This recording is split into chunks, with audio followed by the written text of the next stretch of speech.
4-32 տեղամասում դաշնակցության վստահված անձ սահմանադրական փոփոխությունների կողմնակից Իվան Արթալջյանը ցավում է, որ չկարողացավ պաշտպանել 677 ընտրողների քվեները։ Հանրաքվեից հետո նրա գրառումը «Այո, բայց ոչ» վերնագրով Facebook-ում մեծ արձագանք է ստացել։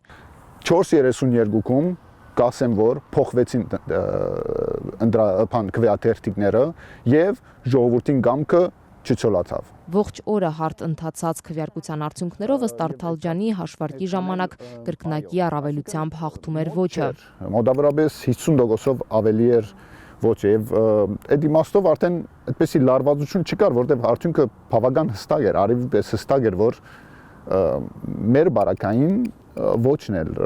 էր հաղթում։ Արձանագրության մեջ եւ կենտրոնական ընտրական հանձնաժողովի հրապարակած արդյունքներում սակայն լրիվ այլ պատկեր է արձանագրվել՝ 521 այո եւ 123 ոչ։ Այո, թիվը փոխվեց։ Արթալջյանն ասում է, ոչի տրցակում այոներ են հայտնվել այն բանից հետո, երբ տեղամաս եկած դիտորդները կռիվ են սարքել, ապա ոստիկանների միջամտությունից հետո հեռացել։ Նաև ըստ Արթալջյանի, Հանրապետական կուսակցությունը ներկայացնող հանձնաժողովի նախագահ Արտավազդ Մակարյանն է տեղամասից դուրս եկել։ Տղաքը, որ գրվեցին այդ 4-4 րոպե վերջ, հետո ոստիկանները եկան, ամեն ինչ հանդարտվեց, հետո այս տղաքը ուզեցին իրենք դուրս գալ արդեն սենյակից։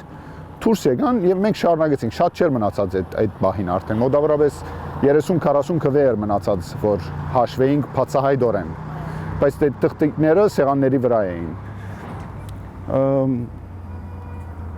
Հետո նախագահը ուզեց դուրս գալ սենյակից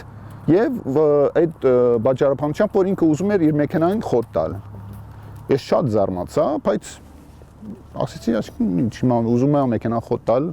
դուրս է գալիս, բայց փաստորեն ինքն էլ էդ չէր կարող անել, ինքը չպետք էր դուրս գար, ընդմիջում չի կարելի անել։ Հետո հանկարծ որ քվեաթերթիկները թրեցինք, այոյի լման դրցակը այդտեղ էր, մյուս լման դրցակը ոչի, առաջի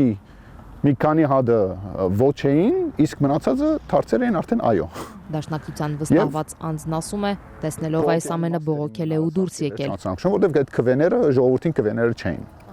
Ես դրանից համոզված եմ։ Ինչ եք զգում։ Ես բռնապարված եմ զգում, ես զգում եմ, որ ոչ թե միայն ես եմ բռնապարված, 677 քաղաքացիները իմ հետս բռնապարվեցին, մեջը լալով այոները։ 4-32 տեղամասի հանձնաժողովի նախագահ Արտավազդ Մակարյանը բացերքեց թե որ միջադեպ է տեղի ունեցել, թե որ քվեարկության արդյունքները փոխվել են։ Ոչ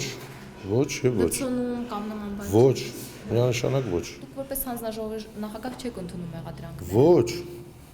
Ինչպես են անցել ընտրությունները։ Նորմալ, ոնց որ անցնում են բոլոր ընտրությունները։ Հանգիստ իրավունով։ Ոչ մի կռիվ չի եղել, ոչ մեկ չի եկել։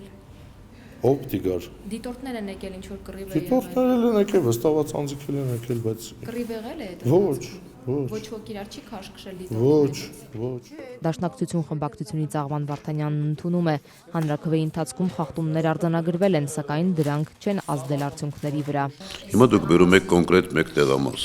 Ես կարող եմ թերևս 5 նման տեղամասեր ես արձանագրել, բայց այսօք սա ազդում է այդ ծավալը գոյանում է, թե չէ, սա է խնդիրը։ Ձեր կարծիքով չի ազդում։ Մեր կարծիքով չի ազդում։ Եվ բնական է, որ այդ տեսակ յուրաքանչյուր դեպք դատապարտելի է։ Կա մի հիմնական խնդիր։ Արդյոք մեր ընտրական համակարգը իր բոլոր առատներով, թերություններով, որը դառնում է արդեն կարծես համակարգային, մենք կարողանալու ենք այնպես վերափոխել, որ նվազագույնի հասնենք այդ ընտրակեղծիքները, եւ երկրորդ, արդյոք մենք ունենալու ենք այնպիսի համակարգ, որ կարողանանք իսկապես ցանկացած ընտրությունից հետո ծավալը ընտրախախտումների այնպես հստակ արձանագրել, որ հստակ լինի դա ազդում է ընտրությունների արդյունքների վրա, թե ոչ։